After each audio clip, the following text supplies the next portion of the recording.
Good evening, everybody, and welcome to the second episode of the nighttime Screamacelica. As usual, I'm joined by my good mate Boyce. Boyce, how are you doing? I'm good, mate. I'm good. Buzzing to be here for the second episode, mate. Last week, the numbers were frightening, Kev, so I was really encouraged by that. So hopefully we'll get more of the same pattern this week, mate. I know a lot of folk must have nothing to do on a Tuesday night apart from watch us two blather rubbish about music, about football and music. Aye, I mean, is the Champions League on the night? Is this or something like that? I don't know if the Champions League goes on or not, because I get fed up with it. As soon as we get popped out in the qualifiers, I didn't bother about it anymore because it loses all its appeal for me. It's been a tough week if you've been a Celtic fan right enough since we've last spoke, but no, it's tough if you're on. It's not a tough week. And the only lads that have actually had worse weeks than us are the royal family and Mumford and Sons. So I'm quite happy about that. and the benches in George Square have had quite a rough weekend as well, so that gives us something else to talk about. But first things first, I think we've got to congratulate one of our great rivals who this week are celebrating something momentous in their history. And so today, Inter Milan are 113 years old.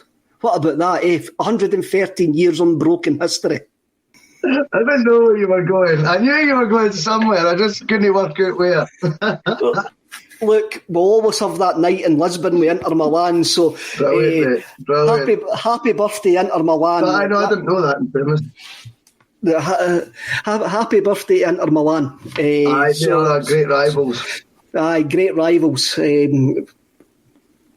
And look, we'll always have that day in 1967 with them, so they'll always will be rivals to us. And any time that we play them, I mean, we spoke a couple of weeks ago about the 3H game under Ronnie Dyla as well. So Inter Milan, happy birthday, Inter Milan. Mm-hmm. So as usual, we're jumping back in the as usual we're jumping back in the Celtic time machine DeLorean. And we're going to go back to the 19th of March 2000. Now, this is just a couple of weeks after. It's just a couple of weeks after last week, but there was something that was said last week that made me go down this rabbit hole. So, It was on the 19th of March 2000, 30,000 Celtic fans went to Hampden for the League Cup final, which was the CIS Cup final at that point, and we played Aberdeen. So it was billed as the first trophy of the millennium, and we won this game 2-0. And Celtic actually put out T-shirts with Millennium Cup winners. I've actually got the Celtic view here, I think, with Millennium Cup winners. So. For me, this is a strange cup final because it's a cup final that's kind of ignored. I mean, it was a cup final that won Kenny Dalglish, a Celtic legend, a trophy as a manager. But look, it's a bit like setting fireworks off in daylight with what's actually happened since. It's pointless. It's been probably billed as a pointless cup final. And what happened the following season when we won the treble under Martin O'Neill. But there's a few strange things that have came out of it. Jonathan Gould got his second League Cup winners' medal, and he also got a third League Cups winners' medal the following season because Rab Douglas never played in goals because Rab Douglas was cup-tied. So Jonathan Gould left Celtic with 3 League Cup winners' medals. Did you ken that? Wow. I didn't realise it was 3, but it does add up. It does add up. 97 this year and the following year. Tommy Johnson. Now, we were talking off the air there, and you mentioned something about Tommy Johnson. So talk us through the gorgeous redhead Geordie. I mean, he was a funny character, wasn't he, Tommy Johnson? Because he was always someone who seemed just to be like, I don't know, having a bit of a laugh all the time. But in the space of 12 months, Kev, I mean, he scored 2 big goals. I appreciate what you're saying about the League Cup, and perhaps it became a bit irrelevant when you look at the success that we had the following year under O'Neill. However, I still think that team, that was a good jolt in the arm for them to win that. And it also, if you look at a lot of that team, like we were touching on last week, a lot of them were still the nucleus of O'Neill's team that following season. And winning trophies is always a good thing. You know, it's always a positive, and it's always a good mindset to get into the habit of winning finals. And Tommy Johnson scores in it. And it was only, I think, his 3rd or 4th start of the season. He was as surprised as anyone to start. Then you fast forward 12 months, and of course he scores the winner against St Mirren when we win the league under Martin O'Neill for the first time. And it's Tommy Johnson again. A very similar goal as well, back across the keeper. Although his first touch isn't as bad in the cup final one as what it is in the against St Mirren. But I just thought it was uncanny watching him score 2 really similar goals, both of which, obviously one more important than the other, but both of quite significance considering how little he played. You know, not bad going and scoring a League Cup final winner and a league title winner in the space of 12 months. Almost to the day, I think, as well, the games were. Couldn't be far off at all. A lot of people probably forget that Tommy Johnson was still there under Martin O'Neill, and he still played a part in that season. I remember when we signed him from Aston Villa, and it was 2.7 million. Somebody will probably correct me about that. And he was a big signing. Was it more? I think it was 4. I'll probably disagree, but I think it was 2 point odds.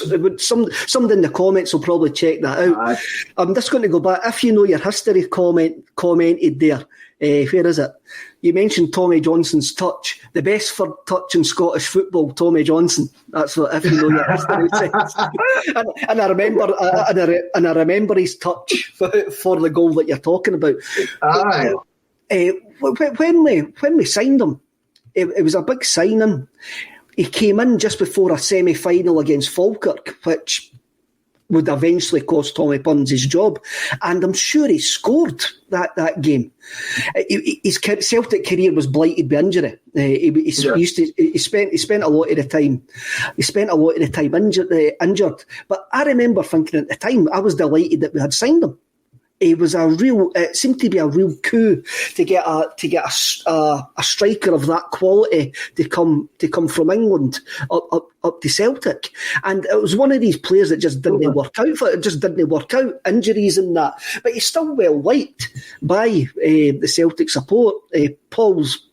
Producer Paul, who's behind the screen somewhere this evening, has interviewed him a few times, and he's a likeable fella. And Neil Lennon wanted to bring him back last season to be part of his coaching staff. So he was a well-liked character, and he scored a goal in a cup final, which makes you part of Celtic folklore, along with Jean-Pierre Doumbé and guys.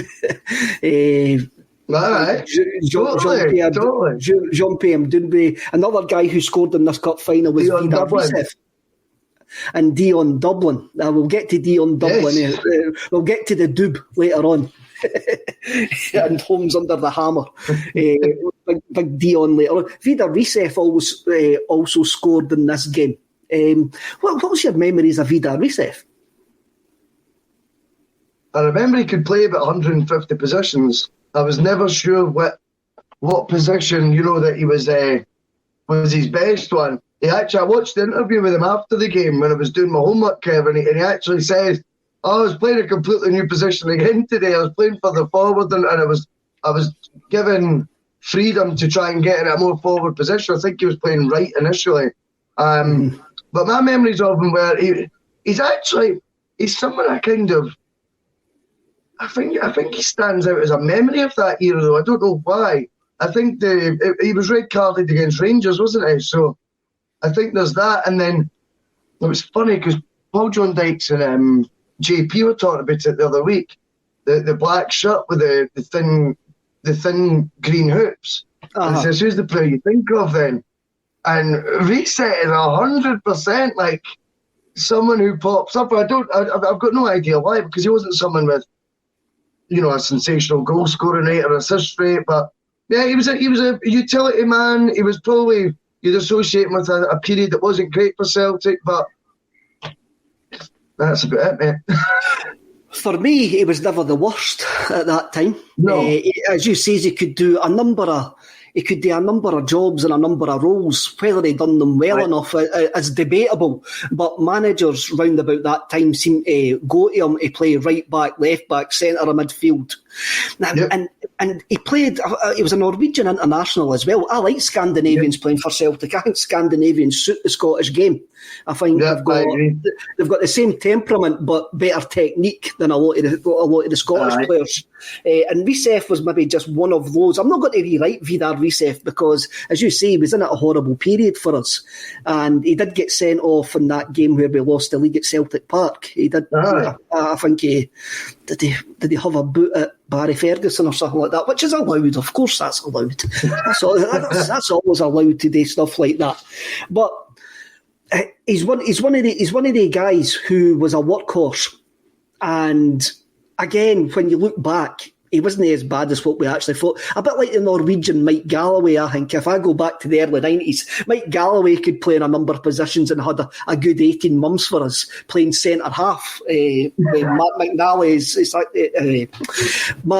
is his partner. So, he was a competent player. I'm seeing that in the comments. A lot of people saying, not a world beater, but a competent player. And that's what we had. We had a lot of them at that time. The team that day, when we beat Aberdeen. Definitely. The team was Gould, Maye, Mialbe, Boyd, Jackie Mack, Petrov, Weghorst, Reset, Lubo, who Alan Stubbs came on for in the 87th minute, Viduka, Tommy Johnson, who Berkovic came on for in the 90th minute. Now, what jumps out at me right away? We're talking about Reset. I think we need to talk about Big Greenock Morton, Big Weghorst. I loved Weghorst as a player, and I remember being over the moon when we actually signed him from Dundee. Again, he was another one that was plagued with injuries in that time, and another one who probably didn't benefit from a Celtic team being in a constant state. A Celtic team being in a constant state of flux at that time. What's your memories of Big Weghorst? Because he actually set up one of the goals in this game. Morton Weghorst, I remember him at Dundee. He sort of had like the bigger curly hair, didn't he? Mm-hmm. And then he got it short when he came to Celtic. I remember that. He was someone that never really he didn't seem to ever play 30, 40 games in a season, did he? Tall, sort of gangly, but he had a bit of techers about him. I remember that as well. Because obviously you watch the archive stuff, then there'll always be like the old clip with Weghorst in it. My memory of him at the time growing up wasn't so strong, if I'm being honest. I don't remember as much of that, but I would say when you watch the highlights of it, he looked a tidy enough player. But I do remember him at Dundee and he had the sort of curly hair. I can remember that because I think he scored a lot of goals there as well, didn't he? He did. He was more an attacking midfielder than what he ended up at Celtic. I thought he had ability, but one of the reasons that he probably never made it at Celtic was his injuries. And if you know your history comes into the comments, I'll never forgive Weghorst for not halving Steve McManaman that night on the halfway line. Wim Janssen's year. Well, it was Wim Janssen's year. We drew 1-1 with Liverpool at home, and McManaman runs from the halfway line. And Big Weghorst should have actually horsed him that night into the stand to stop McManaman getting. I think they tried to force McManaman onto his left-hand side because they thought it was his weak side, and he ended up banging one into the bottom corner. Kevin, he didn't have a weak side, mate. There's another one, McManaman. He went to Real Madrid and became a holding midfielder and was the best player in one of the European Cup finals. And remember, he scored the sort of dodgy scissor kick sort of thing, didn't he? Aye. He sort of jumped up with both legs and he went. Don't get me wrong, I don't think it was quite the connection he wanted, but it went in the corner. He's got a Champions League winners' medal and a goal in the Champions League. And as you said, he played a completely different role for Real Madrid. I mean, you associate him with just being an out-and-out winger, a sort of Ryan Giggs sort of style player. That would be my comparison. I always thought he was like Liverpool's sort of Ryan Giggs type of player, uses his pace, skill, beat players, create goals, and obviously chip in with 10 a season. And then Real Madrid, he didn't play the same role at all. Spot on with that. He definitely hurt us that night at Celtic Park. Definitely. We ended up going out. We ended up dominating Liverpool down at Anfield too, and Simon Donnelly missed a sitter. I think he put it over the bar, a one-on-one with the goalkeeper. Kevin Banks in the comments, I'll never forget Risev being sent off in the league decider when Rangers were passing around him in a wee triangle, so he went right through Reina and got a standing ovation. I remember it now. As soon as I read that comment, I can picture it in my head. He went right through Reina and we gave him a round of applause. That was a horrible night, that. Another thing that I noticed, so in this team, Eyal Berkovic comes on in the 90th minute for Tommy Johnson. I was at the game that day. I'm sure Kenny Dalglish took off Tommy Johnson just to give him a round of applause and a wee standing ovation because he had scored a goal in a cup final and that was only his fourth start or something like that, So Berkovic comes on in the 90th minute. I don't think he touches the ball. Final whistle goes. All the Celtic players go to celebrate. When the team comes back down for the team photo, Eyal Berkovic is in a sweatshirt and his tracky bottoms. He's not even in the Celtic kit. He's went and got changed. He got changed. He wasn't interested, was he? He wasn't interested, It's really weird. If you look at the winning team photo, everybody, Albi and all that are all happy and that. And there's Berkovic standing sulking with a Celtic sweatshirt on and his tracky bottoms back on. He must have been really... Bags of ability though, Kev, didn't he? He did. He was again, he was one of these other players that I was really excited when we signed because you just saw him at West Ham. He was creative, he could destroy defences. He looked like a typical Celtic player, but again, if you believe the rumours, he was just a wee bit of a bad influence in the dressing room and he caused a lot of bad blood in that dressing room because of his wages that he was on. And he wasn't shy of letting people know that he was earning more money in them. And totally. I was going to say, I was thinking of Eyal Berkovic actually this week because obviously when I knew it was the game and you look at the team, you see he was coming on. And at the same time, I just seen on Twitter last week, Trevor Sinclair had posted, I don't know why I follow him, I think he put Hail up once, so I started following him. That's how tragic my life is. But he put up his all-time team 11 or whatever that he played with, and Berkovic is right there in the number 10 role. Mm-hmm. I thought, fair enough, because Sinclair played with, some top draw players, let's be honest, over the years with England, City, West Ham. But it's Berkovic that he puts in the number 10 role. I thought, aye. I mean, that's compliment, isn't it? Some of the comments have been brilliant tonight, lads. So while we're waiting on Russell coming back on, I'll have a look through them. Kinky Cadet, who comments quite often, Berkovic was the poisoned dwarf. Remember when Big John Hartson tried to knock some sense into him? I remember when that's the one thing. Big Hartson says that he made the headlines on the 10 o'clock news after he hit Berkovic. He kicked Berkovic and he was sitting there watching it and he had to tell his wife what had happened. And he went through into the kitchen to get a cup of tea and he came back and his wife was going, what have you done? You've made the headlines on the 10 o'clock news. So we're just waiting on Russell coming back in. Hopefully he'll be back in soon. Right, he's just been re-invited, so here he comes. What's happening? Yeah, no problem. a couple of the posters were asking, a couple of the commenters were asking if you had dropped an acid, and that's why you couldn't actually hear us. And Kevin Banks actually says Russell's shirt is interfering with the signal. So,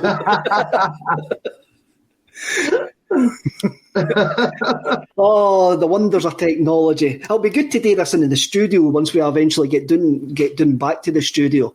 Oh, definitely. I'm looking forward to doing this in the studio. Now, that cup final was our first trophy of the millennium. It stopped. It basically gave us a bit of joy over that season. It was really good. But the Celtic view that we took this from, here's the Celtic view here that we based tonight's episode on. I'll need to hang with that at the camera there. Basically says there was a scramble for tickets, for the 30,000 tickets. Now, I was going to the games at that point, and still are going to the games when I'm allowed to. And I can't remember a scramble for tickets. We spoke a couple of weeks ago about the game against Bayern Munich, and yes, there was only 20,000 there, eh? And for me, and this could be my memory playing tricks on me, I can't remember a scramble for tickets for that cup final. But the Celtic view says there was. There was even a cartoon on the last page of the Celtic view there. Well, gone on about the Aberdeen support. It's awfully interesting that you brought that up, because I looked through the attendances for the season, because they're in one of the pages. It's down the left hand side. And I could not believe the crowds we were getting at home.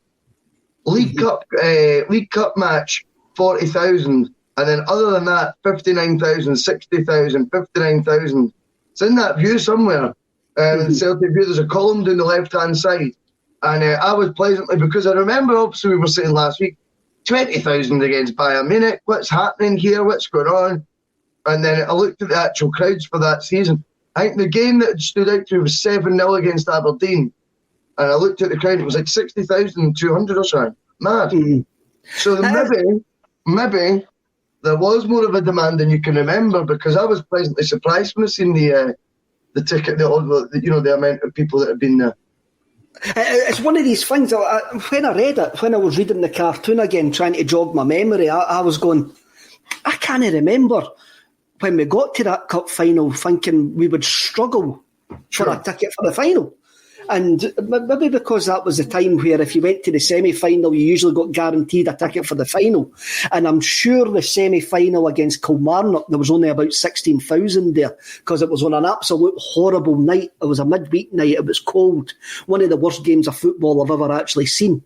And there was only about 16,000 there that night. So this could maybe be the days where if you went to the semi-final, you were guaranteed a ticket for the final. So maybe it was all those who couldn't be bothered going.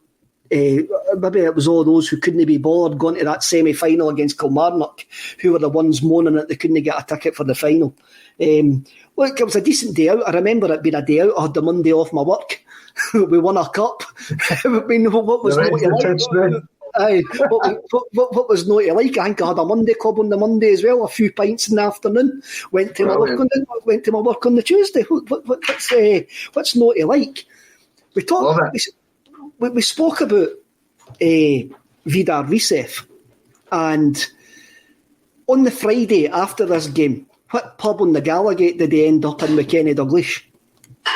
Oh, I don't know. So on the Friday, the following week, if you've read the Celtic View, you'll know the following week we were due to play Rangers at Ibrox. And we were 11 points behind Rangers going into that game. Mm-hmm. And Kenny Dalglish was annoyed with the press.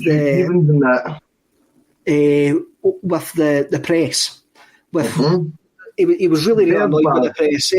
So him and Vidar Risev went to Baird's Bar and done a press conference. That's right.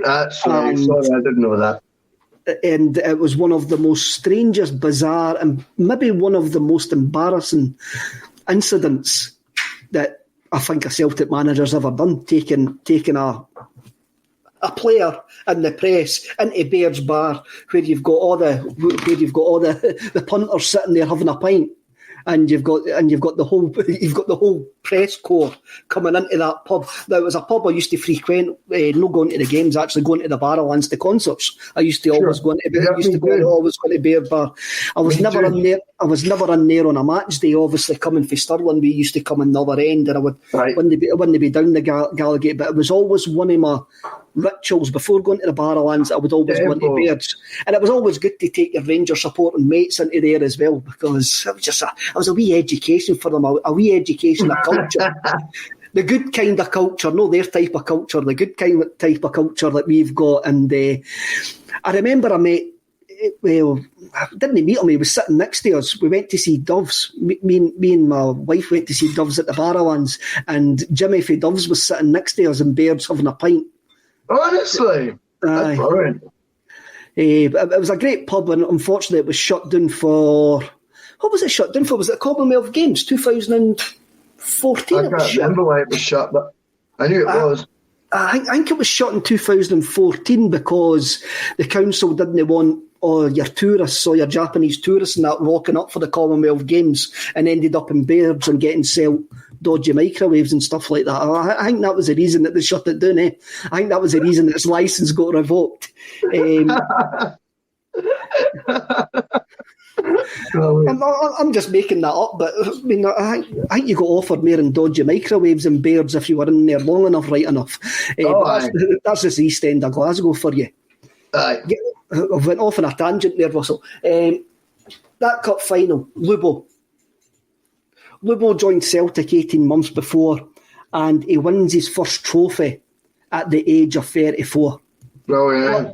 What about that, eh? A player of Lubo's quality, we're having to wait till he's 34 to win his first major trophy. That's unreal, eh? I think that's the unreal bit. I mean, I think it's a lot older than most players win their first trophy that are, at a level, that they can play for Celtic. But I think when we talk about levels, Lubo's level was, proper high. I mean, he was genuinely, I think, someone that it would have been a joy to have watched him week in, week out at 27, 28. It was a joy to watch him in his 30s with us.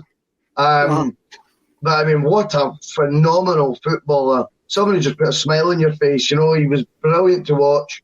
He had it all two-footed. And for him to only win his first trophy at 34, it is surprising when you consider his ability.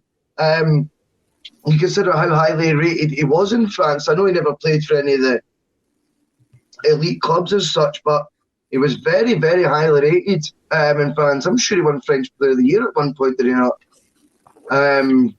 You had guys like Zidane saying he was his hero, and then you look at, the Scottish League Cup at 34 is your first trophy. Guy's a genius, man. It just seems a bit surprising, but that's just football sometimes, He's not the only one. For us that are a bit older than you, Boyce, the fact is that you didn't rate Saint Etienne as one of the coolest French teams ever. It just says a different in the age. Saint Etienne in the 70s and the early 80s were a fantastic French team. Aye, they got to the European Cup final in Glasgow in 1977, and they're only French team, I think, at playing green and white. Some will maybe correct me about that in the comments, but also they were a classic indie band in the 90s called Saint Etienne. So, of course, yeah. So he played for Saint Etienne, and he was meant to get a move to Marseille, which never went through because Bernard Tapie got done for bribing a referee and Stoughton Rangers getting to a European Cup final, if you like to believe the myth. His move never came, and he ended up. He went to Bastista as well. Then he went to Duisburg, and we eventually signed him for Duisburg. So that was his first cup. That was his first medal at 34. He then went on to win another League Cup, 2 league titles and a Scottish Cup. So he got 5 medals, and in the 3 and a bit years he was at Celtic. But what I always remember was Martin O'Neill giving him that game in the Champions League against Juventus. and they ran the show that night when we won 4-3, and they got took off. And they got took off. I can't remember. I can't remember the minute he got took off. But I remember a couple of the Juventus players actually applauding him off the pitch that night. That's brilliant. Because they knew that there was this guy was a genius, and it was, as you've already said, Zinedine Zidane. When they asked him who was your favourite player, he went Lubo Moravcik. And for us to actually see him at 34 and to see the ability that he had was frightening. It was, and people wonder what Dr. Joe gave us. Dr. Joe gave us Lubo. I mean, and he made Henrik Larsson the player that we remember, because he moved Henrik for the wing into a centre forward. But to give us Lubo for that period was unbelievable. And I remember Martin O'Neill saying as well that he hadn't heard of Moravcik, and after the first day at training when he turned up and Lubo was there, he phoned John Robertson and went to John Robertson, "I've seen a guy as good as you." Really? That's brilliant. That's praise indeed as well, eh? He says, "I've seen a guy as good as you, and I didn't care what fit he kicks with." That's brilliant. I love that, Kev. That's quality. That is quality. I mean, Weghorst wasn't the only one he signed as well, you know what I mean? Obviously, I was telling you before we came on, you know, you look at Viduka as well. It was another Weghorst signing, wasn't it? I mean, you know, plucked for Croatia Zagreb, I think they were called at the time, as opposed to Dinamo Zagreb. V was phenomenal. I was looking at the View, obviously, before we came on air and all that, well, through the week, and I'd seen that they'd put up like the season stats for the players, and Mark Viduka's sitting in the league with 23 appearances and 25 goals. I mean, wow, what a record that is. And whilst I knew he was really good that season, I probably underestimated he'd been that effective in the league. Do you know what I mean? I think that kind of took me aback a wee bit. And no wonder, you know, at the end of that season, he got a huge move to Leeds United as well. I mean, some people like to rewrite history, but Viduka was a fantastic football player, and I remember being disappointed that he was leaving. I probably remember being a bit disappointed that we were signing Chris Sutton to replace him, because Sutton was coming from a really, really poor season at Chelsea. Yeah. But Viduka, and you were replacing a guy who had bags and bags of talent. And you could see it. I mean, for a period that season under Barnes, we had Viduka and Larsson up front. That's frightening. When you, for what they went on to achieve, can you actually think of a better double act up front for Celtic? Not what they've done for Celtic, but like raw talent. Can you think of a better strike partnership in the last 20 years? Well, I think it's definitely up there, because I think Viduka went down to Leeds, who at that point were really serious about challenging for the title, Champions League, and he walked straight into their starting lineup straight away. For what he'd achieved at Celtic, he obviously didn't win any league titles or anything like that. But as a striker, as I say, that goal record second to none. Viduka went on and was Middlesbrough's best player at one point, you know, for a couple of years as well. And that was in his 30s. Probably won a hatful of caps. We don't do stats, Kev. We don't know how many. But he certainly was more than English Premier League class. You know, he was a top striker, I think, Viduka. And obviously, part of Henrik, you know, what all needs to be said about him. I'm sure we'll dedicate a show to him at some point. But I think there'd be a lot of arguments for Sutton. And the reason for that is Sutton elevated Larsson to a different stratosphere almost in the goal scoring sort of stats, because Larsson, I think, must have got something like 29 goals or something like that, 98, 99, something like that. And then obviously 99, 2000, he's had his injury or whatever, and then 2000 he's on 53 suddenly up to, you know, it's a huge jump. And again, it'd be quite interesting to do your homework on that, find out how many of those goals were assisted by Sutton, if there's a way to find that out. That would be fascinating, because, you know, you think of so many times the interlink play that they did, the wee 1-2s, the telepathy that they have, that was the best way to describe it. And what, for all of Viduka's technique being better than Sutton's, I think Sutton had a better football brain. I think Sutton was very intelligent. I think his awareness on the pitch was excellent. I think the fact he played centre mid, centre back as well in his later days at Celtic never let us down, really. He did what I would probably agree with. Maybe Sutton done better for Celtic, but I think that was all down to the fact he had a better attitude. Yeah, I think Viduka's... Look, with Mark Viduka, he never actually wanted to come to Celtic. There's a whole story about how he was forced to come to Celtic to make agents and that money, and that's how he disappeared right away, because he didn't want to come to Celtic. And for somebody who has a reputation of being half-arsed, what you've actually says about his goal-scoring record was phenomenal. What I remember about him, like his close control, it's all cliche, great close control for a big man. The guy was a top-class striker on his day when he wanted to be. And he's another one that you can look at, you go, you maybe should have done better if he had a better attitude, or a perceived better attitude. Again, I don't know the man.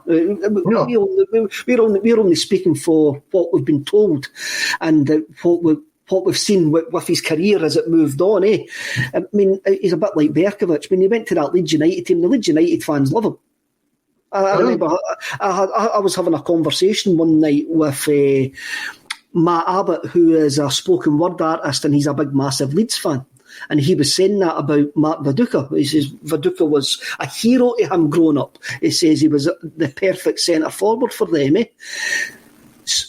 Barca Boy is actually saying Sutton, well, that comment's just moved 2 seconds. Sutton worked on his game and was a pro. Viduka just played. That's an interesting point.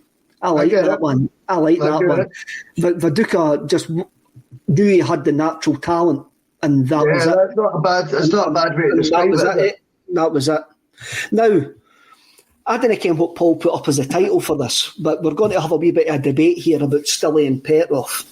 Now, in this Celtic view, and remember, I was at the game, I was at that cup final, Stiliyan and Petrov got man of the match. Right? And I'm going to show you, I will find it once you start talking. I will find it and I will show you it once you start talking.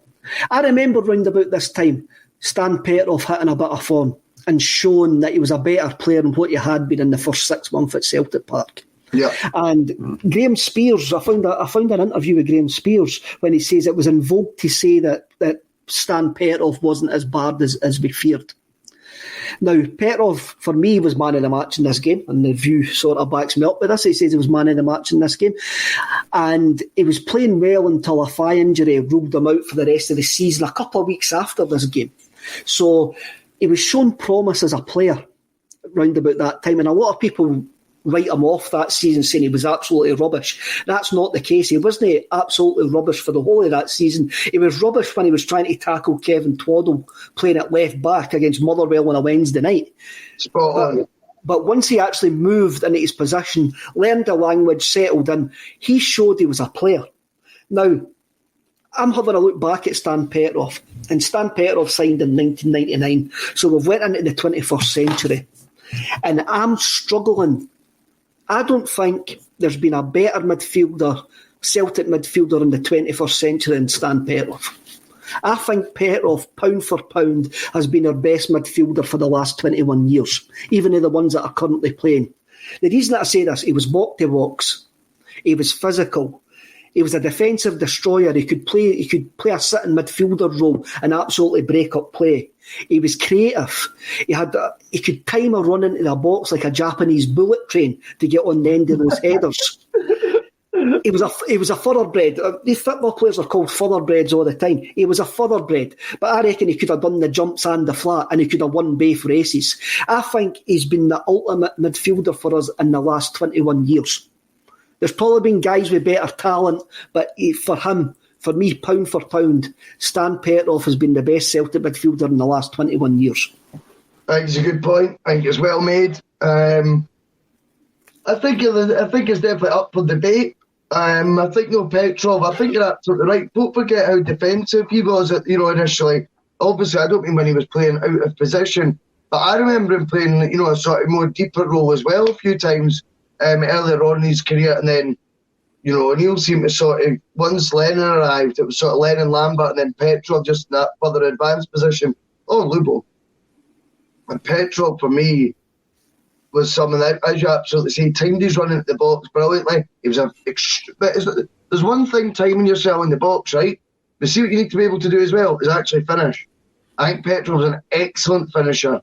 Remember the goal in the Scottish Cup final where we're in the dark green strip, Larson's last game, and even then he seems to have more space, or more time I should say, than anyone, even though he's got the ball in a tight area in the box, takes his time, picks his spots. He took it like a penalty basically, and he slotted that ball home.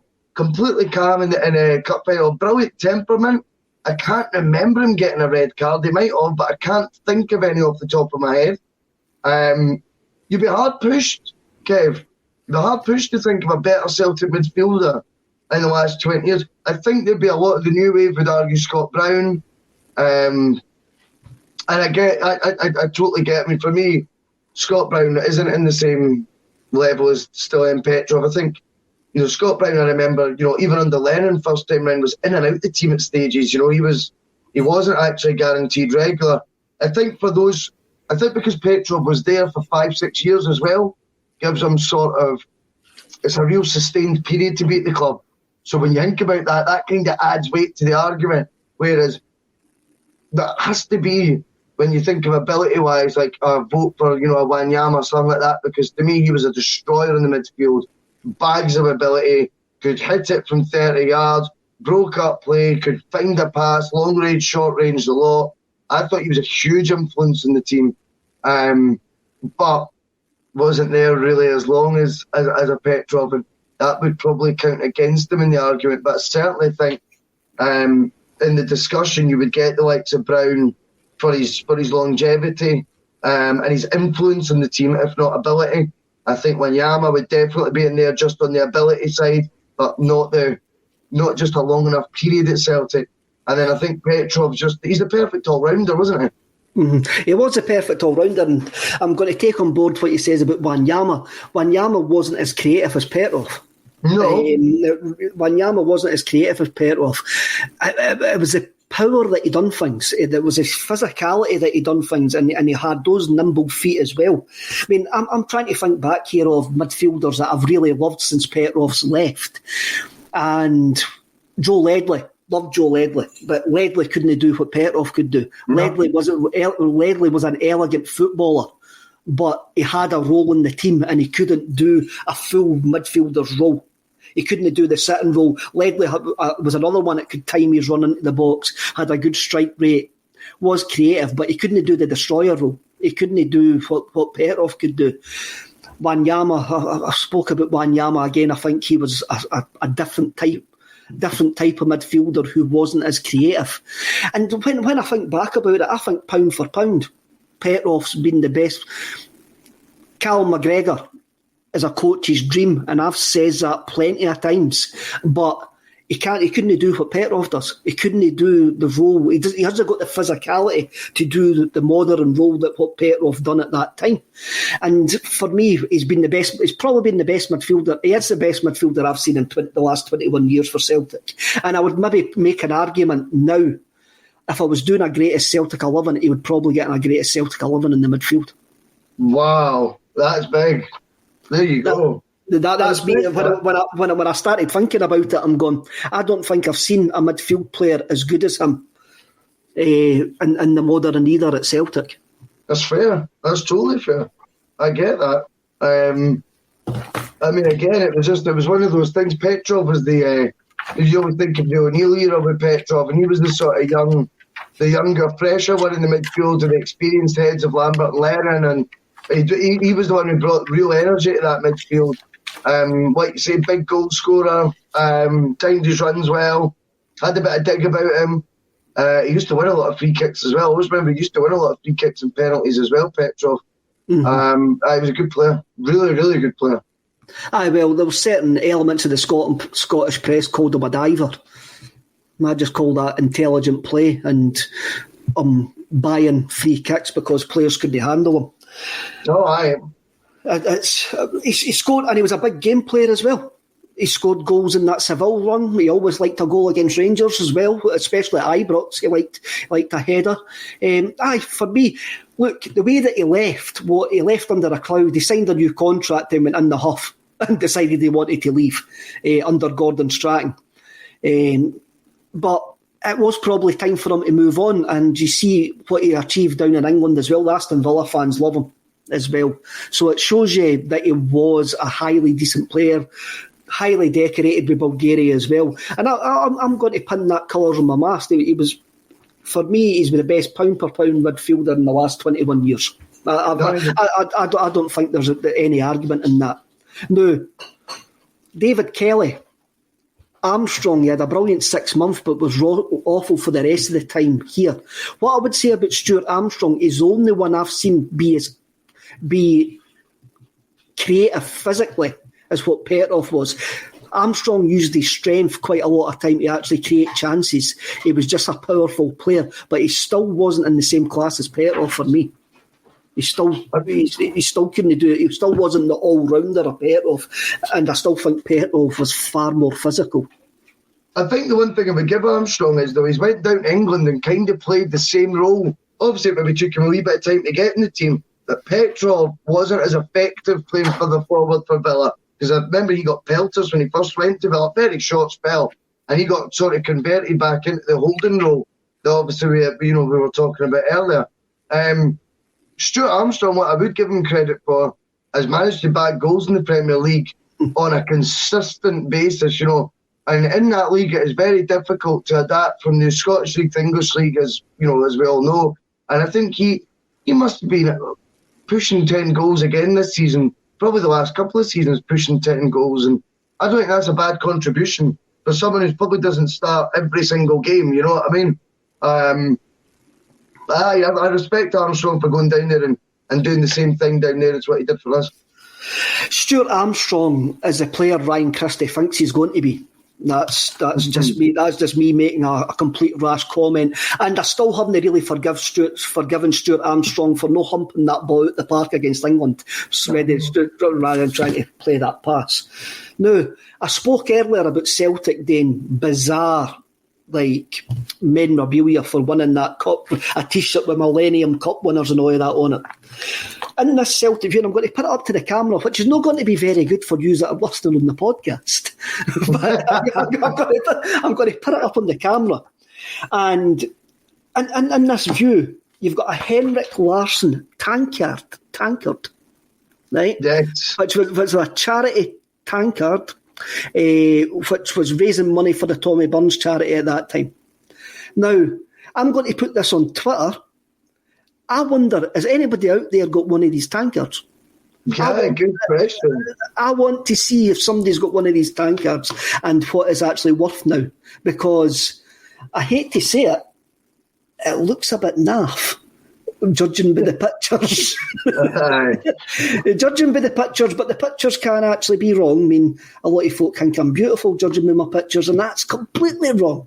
So I'm going to put this on Twitter, and if anybody in the comments has a look at this, the Henrik Larsson tankard, do you know anybody that's got one of these sitting in their living room in their display cabinet or sitting on their mantelpiece? So I'll actually stick a picture of that up on Twitter as well. Brilliant. To see if anybody's got one and see if we can get it in the ACSOM studio.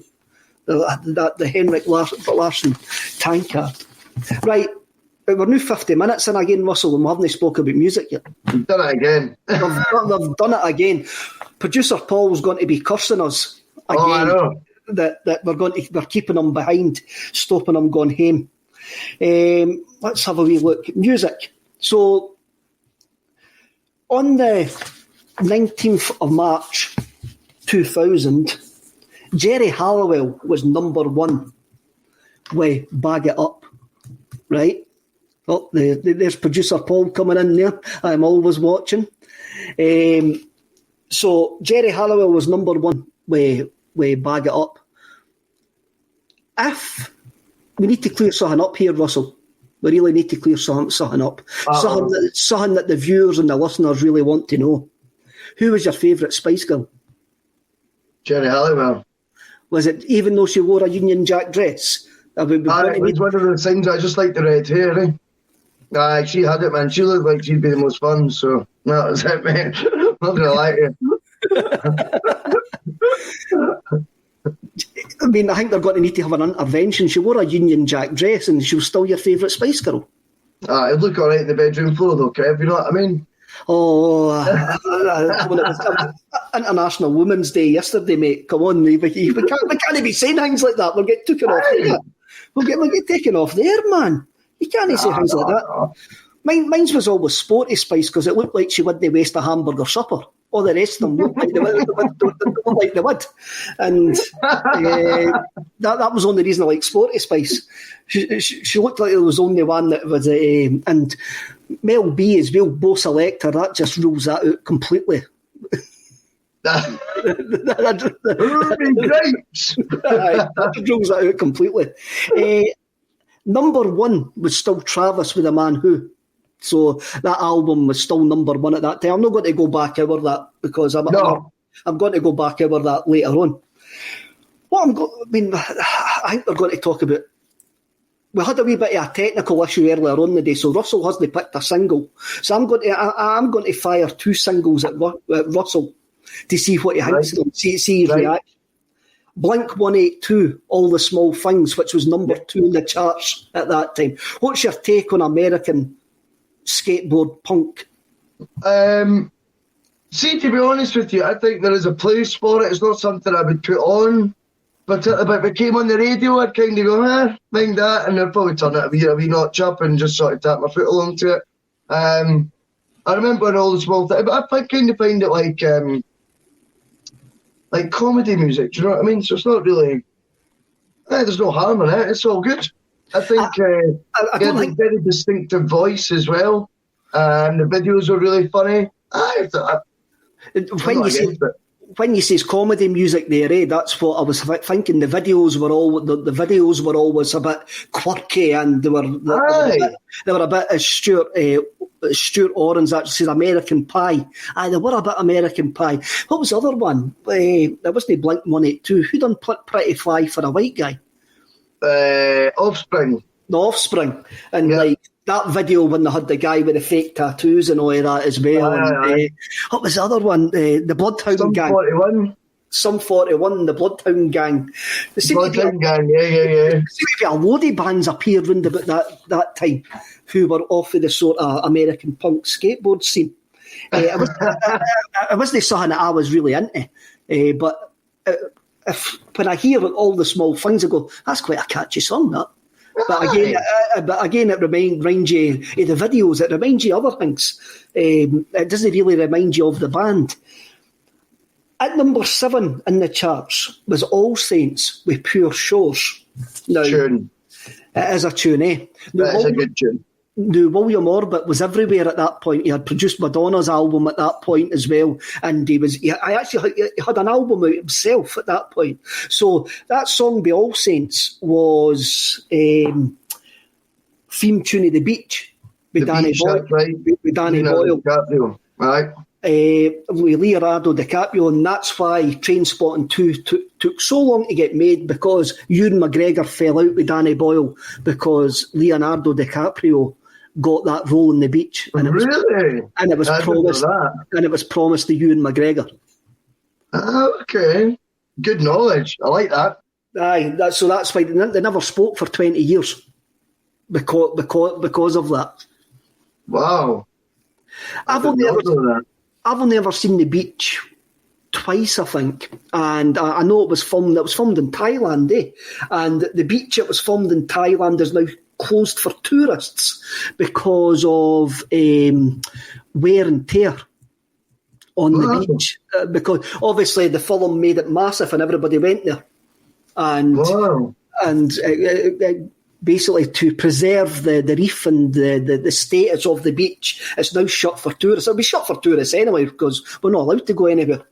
We're not even allowed to go and visit somebody in Clackmannan. Not that you want to go and visit somebody in Clackmannan, but if you've got family there, sorry about that. But that was shut. What's your favourite Danny Boyle film? I would say I probably prefer the beach to train spotting. In terms of my favourite Danny Boyle film, I don't really know. I think the beach are probably better at train spotting. Wow. I find train spotting's underwhelming at times when I put it on.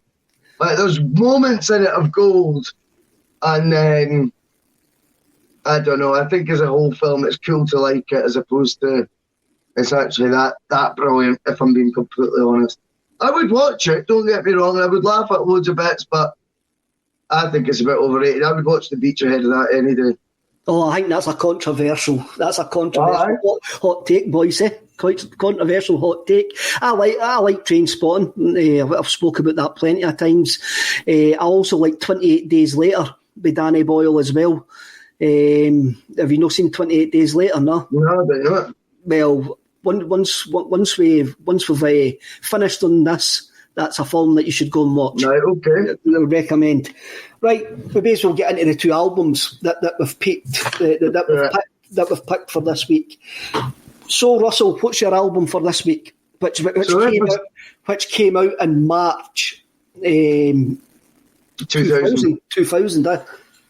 I Stand on the Shoulders of Giants. It's a safe bet, Oasis album. But it sort of marked the second coming of Oasis, if you like, because it was obviously the first sort of period where they brought in Andy Bell and Graham Archer. Couple of insights from it. I think it's funny that Noel Gallagher's ego was clearly getting crazy big. I think he'd sort of sacked off a couple of members before that album, Quigsy and Bonehead. And then, he plays the bass on Go Let It Out, the lead single. And this just be interesting things I noticed with music, Kev, right? It might not be a big deal to most, but he has to introduce that he's coming in with his bass during the song. So the song started with the acoustic guitar, and then pick up the bass, and I'm like, well, we get it. You're playing bass on this, no? I mean, I think to me that was maybe the start of his ego just getting a wee bit out of control. He's not a naturally cool person. I don't think Noel Gallagher. I think he tries to be cool. He always used to look in the 90s like he was wearing someone else's clothes. He was always in these baggy shirts and like he looked like he'd been shopping at a jumble sale. I think stuff like that shows that's like a wee man syndrome, that, having to say, oh, pick up the bass. Like, there's me picking up the bass. It's like, that's you still always trying to get like a wee tuppence worth in, you know what I mean? But the album itself, I mean, the opening tracks, obviously what they walked out to for years, after an instrumental called Effing in the Bushes, and what's a tune. As soon as I played the album today, as soon as that starts, it just smashes you in the face. It's a really good song. It gets you going. Other than that, it's definitely the first signs that Oasis were going a different direction for the next sort of 9 years. Who Feels Love I do like as a song, but I don't think there's any two ways about it that it's completely different sounding from what they normally did. It's probably a bit too Beatlesy. But there's a couple of good tracks. I like I Can See a Liar. I think that's rock and roll. I liked Sunday Morning Call as a single. I didn't think that was bad at all. Where Did It All Go Wrong was a bit samey. But I still think, in terms of albums, whilst it's probably Oasis's purest, or my least... let me not say that. Let me say it's my least listened to Oasis album. I still think, as I do with all those albums, they've got a minimum of 4 or 5 tracks on there that you can go, that's good. And that's a key to a good band. And they did look particularly cool then. Barca Boys came into the comments and says everybody looked like that in the 90s, and I think if you look at pictures of me in the 90s, I think it was really, really baggy. The fact is, I've still got football tops for the 90s that still fit me, so there must have been like absolute tents on me. Like, I don't think that's not mate. I do like my baggy clothes now, but that's because I've got a dad punch. So the slim fit shirts that you fit yourself into didn't look good on me anymore. There was another comment back there. I can't remember who done it. Danny Boyle's direction at the Olympics was absolutely fantastic as well. The opening ceremony at the Olympics was brilliant as well. The music that he chose that night was to open it with the F buttons was just unbelievable. That album, I listened to that album again today, and it was better on my re-listen than what I expected it to be. There were some things jumped out at me. I'm always going to say Go Let It Out as a classic Oasis song. It's up there with some of the best stuff. Yep. But for me, it's got that beta band vibe as well, with the guitar at the start. Then he's got that rolling bass, as you say. Who Feels Love, just a Beatles pastiche to George Harrison for me.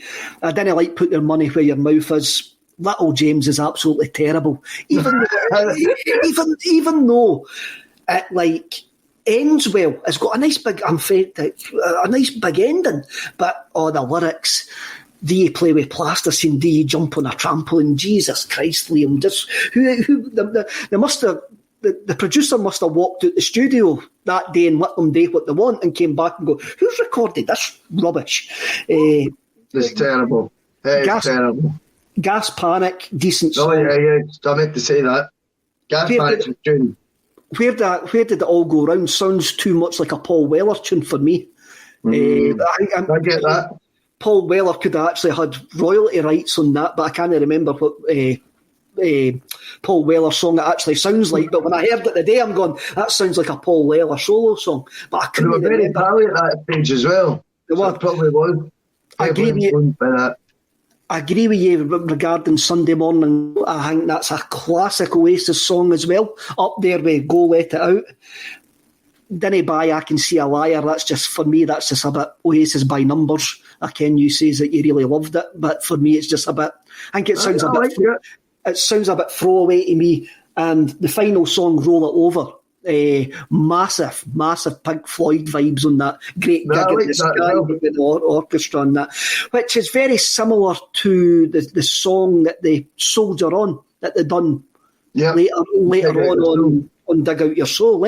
So again, it's one of the albums. When I went back to it, I went, there's probably more good stuff on that than I actually remember. I pleasantly enjoyed it. As I say, it's my least listened to sort of Oasis album, if you like. But I was pleasantly surprised when I listened to it today, Kim. I was like, my foot was tapping, man. I was quite happy. I wasn't quite swaggering down the street, but I was enjoying it, mate. I was enjoying it. You weren't swaggering like Jagger. No, that time. I went to see them at Murrayfield, round about that tour. They played at Murrayfield with Doves and the Happy Mondays supporting them. And it was a fantastic day. I really loved Doves. I really, really loved Doves. And to see the Happy Mondays at that time as well, just absolutely slaying 50,000 folk. I remember when they started doing Rope for Luck, the whole place went mental, and it was a really fair play to Oasis. They put a decent bill together that night. That tour was recorded for Familiar to Millions, the Wembley shows, when Liam's absolutely bluttered, swearing all the time, all the way through that album. I don't think no likes that because of Liam's behaviour on that live album. But hey ho, that's what you get when you've probably got the greatest rock and roll frontman since John Lydon, for me anyway. Definitely. And Brown. I still stick Ian Brown in there, even though he's become a tinfoil hat wearing bizarrist. But I still stick Ian Brown. If you didn't have Ian Brown, you wouldn't have had Liam. Now, for me, that's it. The album I picked is Embrace, Drawn from Memory. Right? That was released that month as well. On this week, the song You're Not Alone was in the charts. And this is a kind of album that I'd written off. I had written off by Embrace. I think it's mainly because it's got a shite cover. It's got a horrible cover. Whoever signed off that cover should have been shot. And I'll go with Zinco here. Exterminator with the Primal Scream was released in 2000 as well. My favourite album of that year, mate, but I just can't keep on talking about the Primal Scream because folk will just get bored. And yes, but that was my favourite album that year. But Embrace, Drawn from Memory. The first 3 songs on that are utter classics. utter classics. The Love It Takes, You're Not Alone and Save Me. Then you've got Drawn from Memory. Then you've got the Bunker song, which is sort of based on Effing in the Bushes with Oasis when you actually listen to it. Then you've got New Adam, New Eve, Hooligan. It's a great album, an absolutely brilliant album. And so what I done was, I had a look at the other albums that year that were getting big write-ups.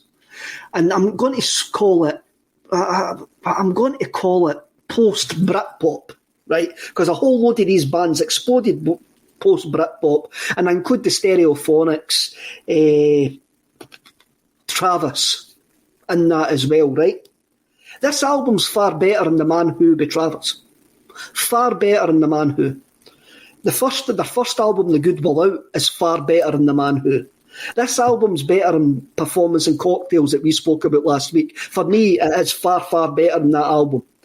But it never made any of the lists. I mean, if you have a look at the Parachutes was released that year as well. And Parachutes by Coldplay ended up in the top 5 of the end of year lists with all these journalists who vote for it. And I'm going, no, Drawn for Memory is a better album than Parachutes. Dove's Lost Souls came out that year as well. I'd put they two on the par because I love Lost Souls. Doves are good.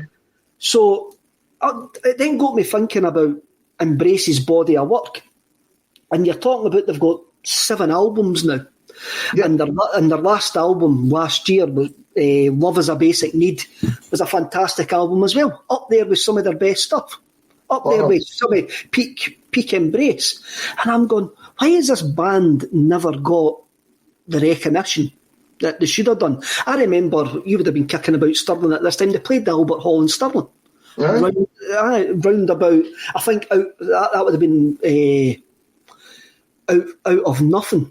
2008, something like that, 2005? I think Gravity came out. Yeah, 2005, something like that, 2006. And this gets me to my hot take about Embrace. The reason that they've never got the kudos that they've actually deserved was because of Gravity, because that was written by Chris Martin. That's written by Chris Martin, I knew that. And people have seen them as they were just jumping on Coldplay's bandwagon at that point. And I completely disagree with that. I think if you look at Embrace's back catalogue, they should be up there as one of the bands, one of the early 2000 bands that should be. They should still be they still do sell out venues, but they should still have a greater status than what they've actually got. They've just been written off, and I reckon they've been written off because of the fact that they were for Yorkshire and they weren't really very cool. And the singer, he wasn't the best singer, truthfully, but he done. But the songs, him and his brother Richard McNamara. Songs were absolutely fantastic, and I would recommend anybody to go back and listen to Drawn from Memory in any of the back catalogue. And also, I think what let them do as well, they wrote the England World Cup song for the 2006 World Cup. That's right. I think that let them down badly as well. Just being involved in, but not in the football stuff, because if you want to talk about great football songs, I love World in Motion. I think World in Motion is a fantastic football song, probably one of the best football songs ever. And if you're actually being honest with yourself, Three Lions is a bit of earworm, isn't it? It's a tune, mate. It doesn't matter what anyone says. It is a tune. It's a classic, catchy pop track that's just about the English football team, but it's brilliant. It is, and even though it's a great song, and all these folk go, I hate that song, but it's like, it's got that worm it gets in. Ian Brodie for the Lightning Seeds, who I know can write decent songs. Definitely, I agree. And so for me, that's one, and I think it summed up that time in the 90s with Baddiel and Skinner, fantasy football. I think they got, I think, apart from World in Motion and Three Lions is spot on for a football song. I don't think Three Lions can be topped as a football song that done its job what it was meant to do, what was meant to be sung. And it transferred to the terraces, unlike any of the other ones. That's the difference. It transferred to the terraces perfectly, you know what I mean? And it's still sung today, and the Germans have got their own versions, as well. Aye, they sang "Football's Coming Home." When did they have the World Cup? When they had the 2006. Aye, they sang "Football's Coming Home." Wow, I didn't know that. They rearranged it. That's quite weird. You notice the two bands that we picked, both had brothers in them. Oh, very true. Very Both had true. brothers in them. Brothers that played football. Who's the first brothers that come to mind when you're talking about brothers that play football? Ooh. Can I say the De Boers, mate? The Nevilles. The Nevilles. McStays. Willie and Paul. Of course. To a point. Aye. Now that you mentioned the De Boers, I'm reading the book Brilliant Orange by David Winner. And he talks about, somebody's mentioning Euro 96 in there and says Noel Gallagher refused to write the England tune for Euro 96. I think he also refused to do the 98 one as well, which was done by the Spice Girls and Ocean Colour Scene. Ocean Colour Scene. Aye, I think done the 98 one as well. The De Boer brothers. So in 96 there's a famous picture of the Dutch camps split into two in a hotel in Liverpool, and you've got all the Surinese black players on one table and all the white Dutch players on another table. So there was racial tension in the Dutch squad that year. Wow. So the following year... Did you not know that? No, there was there's been books written on it, and it represented what was happening in Holland at the time. There was racial tension in Holland at the time, and a lot of the black players like Seedorf and Davids and all of that were big stars, and a lot of the white Dutch didn't like it. So after Euro 96, the Dutch went to qualify for the World Cup, and they played in Turkey.